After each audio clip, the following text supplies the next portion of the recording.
Today we are going to discuss about the making of nationalism in Europe. I have already told you how the feeling of common identity developed in France, and France was the first nation of Europe where nationalism developed first time. And after France, the feeling of nationalism spread all over the Europe. But first we have to know what is the condition of Europe at that time. What type of states did exist in Europe? I have told you about multi-dynastic empire in my previous video, and the example I have given Austro-Hungarian Empire. It is also known as Habsburg Empire. Today we discuss about the Habsburg Empire. The Habsburg Empire, I have already told you that it is a multi-dynastic empire. The king is the only one thing which give the idea of commonness to the people of Habsburg Empire. Otherwise, there was nothing which could develop the sense of unity among the pupils of Habsburg Empire. अब हम देखते हैं कि Habsburg Empire था क्या. देखिएगा, बहुत बड़ा इलाका था, डिफरेंट तरीके के लोग उसमें रहते थे. तो सबसे पहले Habsburg Empire में एक पार्ट आता था जो अल्पाइन रीजन से रिलेटेड था. इस अल्पाइन रीजन में the Tyrol, Austria, the Sudetenland, Bohemia, ये पार्ट आते थे. ये अल्पाइन रीजन के पार्ट थे. और the people were the speaker of German language in this part of Habsburg Empire. ये जो अल्पाइन रीजन था, यहाँ के जो लोग थे ये जर्मन लैंग्वेज बोला करते थे. दूसरा पार्ट देखते हैं लोम्बार्डी एंड वेनेशिया. ये भी पार्ट थे Habsburg Empire के, और यहाँ पर इटालियन लैंग्वेज बोली जाती थी. अब थर्ड पार्ट था हंगरी, और हंगरी में हाफ पॉपुलेशन जो थी हंगरी की वो मायगा लैंग्वेज बोलती थी, जबकि हाफ जो पॉपुलेशन थी वो डिफरेंट तरीके की लैंग्वेज जो डायलेक्ट्स बोला करती थी. और जो फोर्थ एरिया था वो था गैलिसिया, और गैलिसिया में पोलिश लैंग्वेज बोली जाती थी. तो हमने देखा शुरू के चार पार्ट, एक अल्पाइन रीजन है, एक लोम्बार्डी और वेनेशिया है, एक हंगरी है, एक गैलिसिया है, और यहाँ पर डिफरेंट लैंग्वेज बोली जा रही हैं. अब बात करते हैं हम और आगे की. Bohemians and Slovaks also lived in the northern part of the Habsburg Empire. ये बोहेमियंस एंड स्लोवाक्स ये ट्राइबल हैं, जनजाति हैं, जो कि नॉर्थ पार्ट में रहा करती थी. ये अपने एथनिक ग्रुप से अलग इनका कल्चर था, ये वहाँ रहती थी. ऐसे ही स्लोवन्स इन कार्निओला, और जो कार्निओला वाला एरिया था Habsburg Empire का, वहाँ पर स्लोवन्स रहते थे. स्लोवन्स भी क्या है, एक ट्राइब है, जनजाति का नाम है. एक तरीके से आप समझ लीजिए जैसे इंडिया में नागालैंड है, नागालैंड में कौन लोग रहते हैं, नागा. नागा क्या है, एक ट्राइब है. ऐसे ही कार्निओला में स्लोवन्स रहते थे जो वहाँ की एक ट्राइब थी. एक और ट्राइब रहती थी वहाँ पर, उसका नाम था क्रोट्स. ये क्रोट्स रहते थे साउथ ट्रांसिल्वेनिया में. ये एक पार्ट था ट्रांसिल्वेनिया, और इसमें ट्रांसिल्वेनिया में क्रोट्स रहते थे. क्रोट्स भी क्या है, क्रोट्स भी एक ट्राइबल है. और ईस्ट जो पार्ट था ट्रांसिल्वेनिया का, वहाँ पर रोमन्स रहते थे. तो आप देखिएगा, एक स्टेट है, किंग एक है, लेकिन 4 तो लैंग्वेज वाले ग्रुप हो गए और फिर ये ट्राइबल्स अलग अलग हो गए।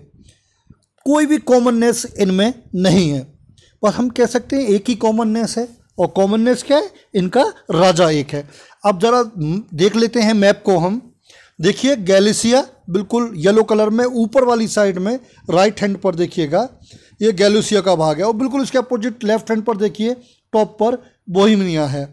नीचे देखिएगा ये जो पार्ट अलग हो रहा है, ये वाला पार्ट है, ये आप देखिएगा टायरोल है, और इसके बाद आप देखिएगा हंगरी बीच में आ जाता है, इधर ट्रांसवेलिया है, ये क्रूट्स है। और इस प्रकार से देखिएगा कितना बड़ा एम्पायर है ये। इस एम्पायर में डिफरेंट पार्ट्स आ रहे हैं, और इसमें जो डिफरेंट पार्ट्स हैं उसमें हमने देखा डिफरेंट तरीके के लैंग्वेज बोलने वाले और डिफरेंट तरीके के ट्राइबल्स यहाँ पर रहते हैं, जिनमें यूनिटी नाम की कोई चीज़ नहीं है। अब सोचिए इतनी ज़्यादा विविधताएं, और इन विविधताओं में भी नेशनलिज्म की फीलिंग डेवलप हुई। तो नेशनलिज्म की फीलिंग डेवलप होने के पीछे एक बहुत बड़ा कॉज है, और वो सबसे बड़ा कॉज आप पढ़ चुके हैं, फ्रेंच रेवोल्यूशन। अच्छा, हम बात कर लेते हैं कि किस प्रकार की सोसाइटी थी यूरोप में। तो the aristocracy and the new middle class. Aristocracy आप जानते हैं कुलीन वर्ग, पैसे वाले लोग, इसमें अधिकारी नोबल्स सब आ जाते हैं। और socially and politically a landed aristocracy was the dominant class on the continent. पूरे यूरोप में सामाजिक रूप से भी और राजनीतिक रूप से भी जो समृद्ध एरिस्टोक्रेसी थी, पैसे वाले, वही डोमिनेंट क्लास थी, उन्हीं का अस्तित्व। हालांकि संख्या में बहुत कम थे, लेकिन पूरे कॉन्टिनेंट के ऊपर इन्हीं का डोमिनेंस था। Aristocracy the people of aristocracy spoke French for purpose of diplomacy and in high society. और ये एरिस्टोक्रेसी के लोग पूरे कॉन्टिनेंट में, फ्रांस की बात नहीं चल रही, पूरे कॉन्टिनेंट में फ्रेंच लैंग्वेज बोला करते थे, हाई सोसाइटी में भी और डिप्लोमेसी के लिए भी। Their families were often connected by ties of marriages.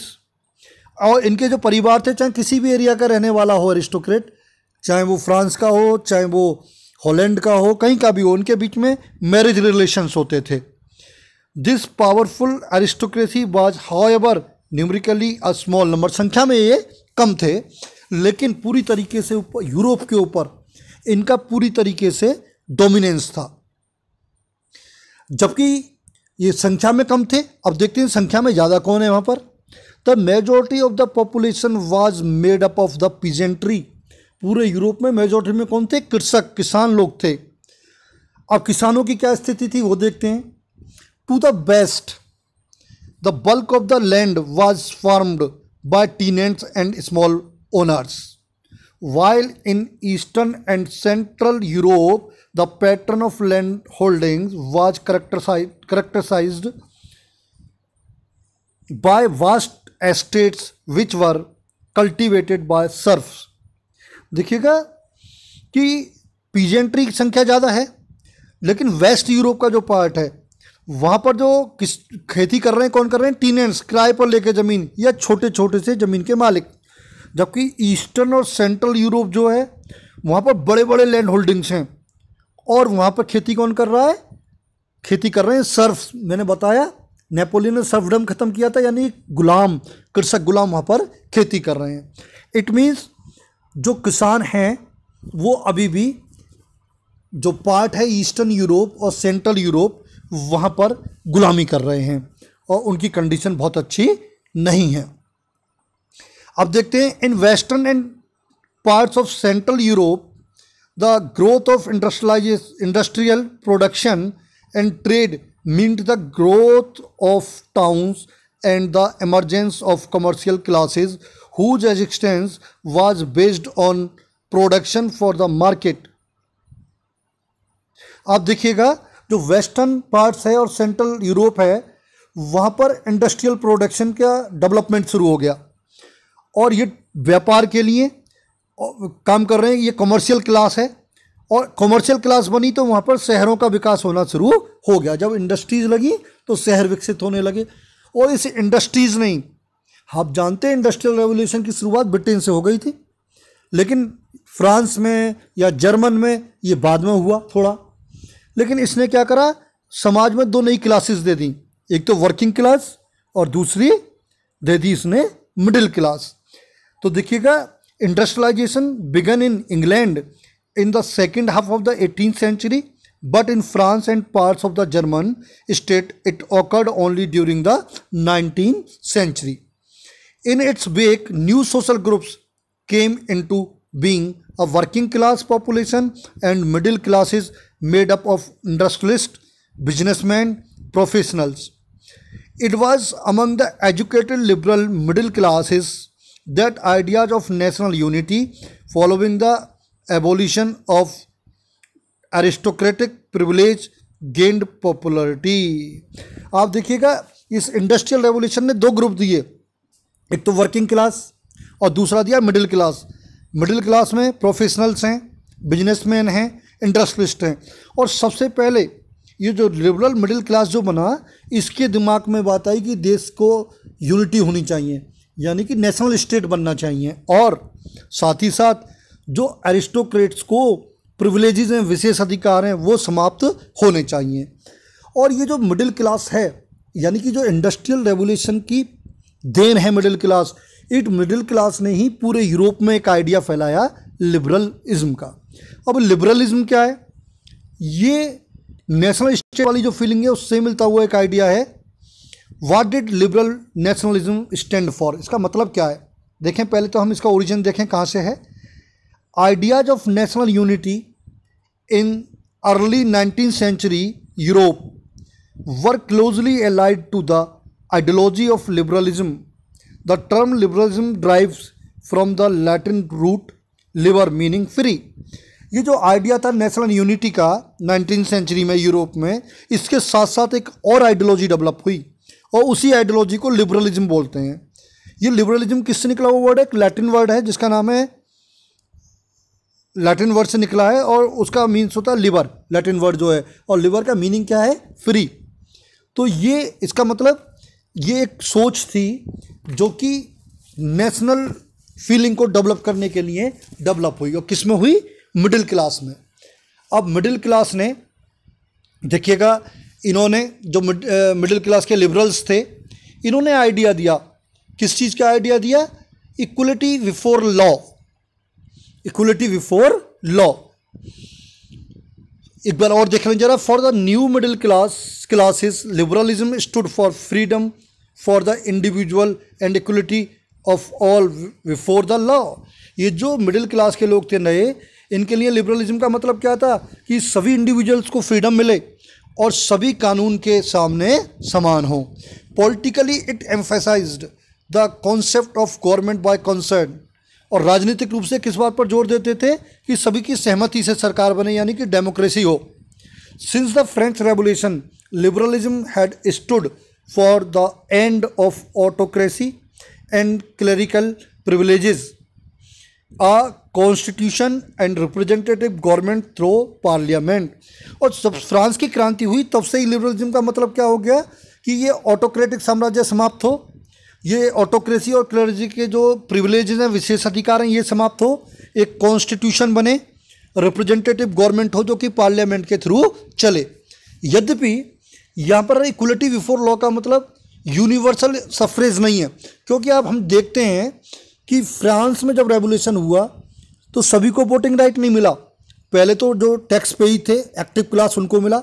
हालांकि जैकोबिन्स ने अपने समय में सभी मेल को वोटिंग राइट दे दिया, लेकिन उन्होंने भी महिलाओं को वोटिंग राइट नहीं दिया। और बाद में नेपोलियन ने तो वोटिंग राइट को और ज़्यादा कम कर दिया, एक तरह से डेमोक्रेसी ही ख़त्म कर दी। और नेपोलियन ने महिलाओं को किसका राइट दिया?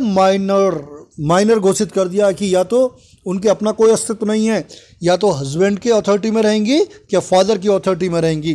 तो इस प्रकार से इसे हम यूनिवर्सल एडल्ट फ्रेंचाइज नहीं बोल सकते इक्वलिटी बिफोर लॉ को, लेकिन धीरे धीरे इसी से ये आइडिया भी डेवलप हुआ।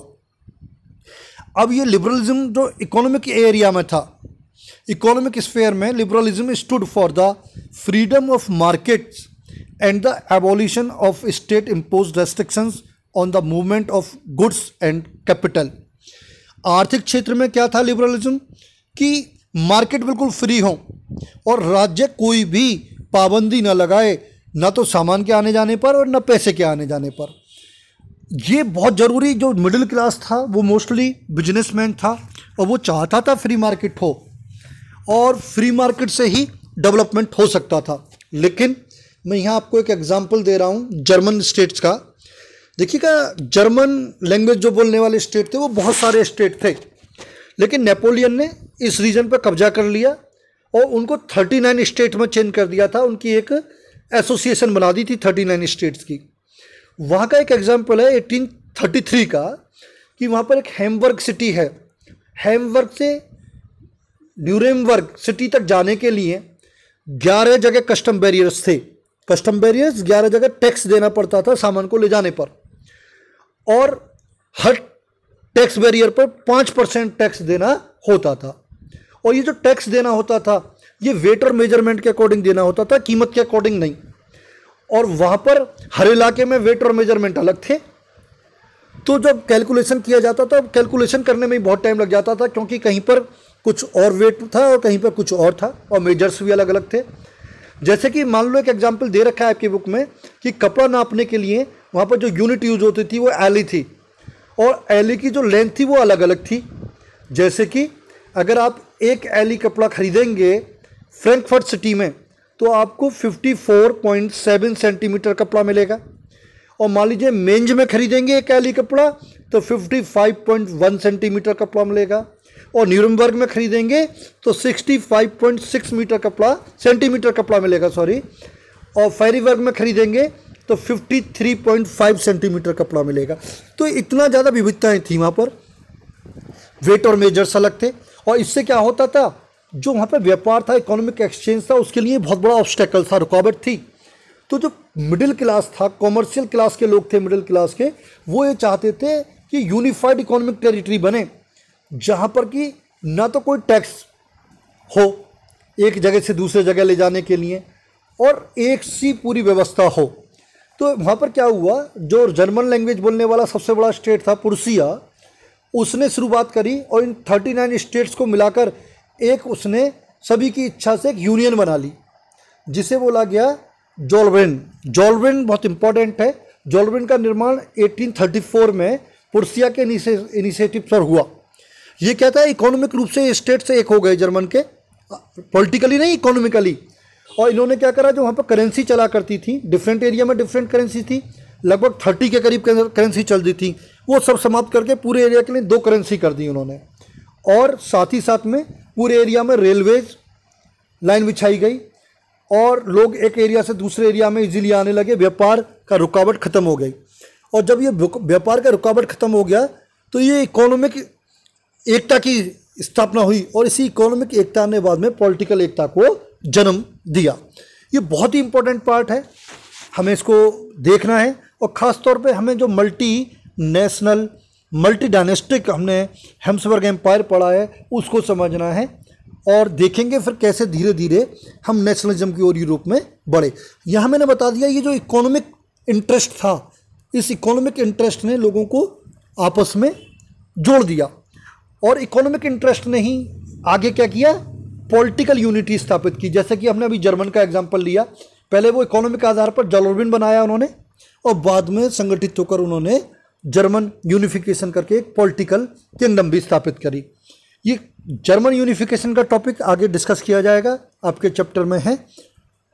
आज के लिए इतना ही।